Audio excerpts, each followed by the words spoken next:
Kerala PSC category number 576/2024 degree ഉദ്യോഗാർത്ഥികൾ ഏറ്റവും കൂടുതൽ കാത്തിരുന്ന സെക്രട്ടേറിയറ്റ് അസിസ്റ്റന്റ് വിജ്ഞാപനം വന്നു കഴിഞ്ഞു. പോസ്റ്റിൻ്റെ പേര് അസിസ്റ്റന്റ് ബാർ ഓഡിറ്റർ എന്നാണ്. ഡിപ്പാർട്ട്മെൻറ്റ്സ് നോക്കുകയാണെങ്കിൽ government secretariat, Kerala PSC, advocate general office, state audit department, office of the enquiry commissioner and special judge എന്നിവിടെയായിരിക്കും നിയമനം.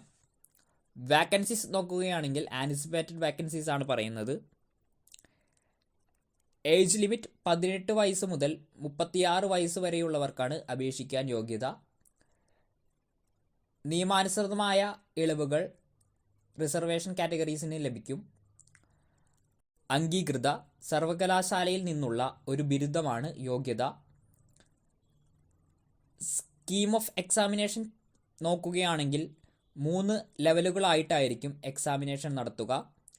ആദ്യം പ്രിലിമിനറി എക്സാമിനേഷൻ, തുടർന്ന് മെയിൻസ് എക്സാമിനേഷൻ, അതിനുശേഷം ഇൻ്റർവ്യൂ ഉണ്ടായിരിക്കും.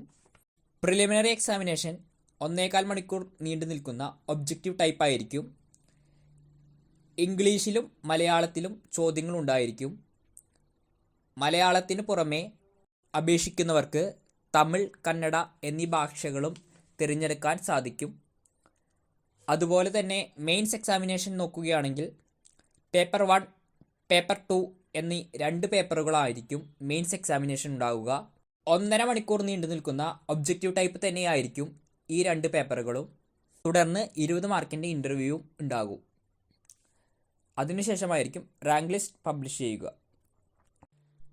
അപേക്ഷിക്കുവാനുള്ള അവസാന തീയതി 29/1/2025.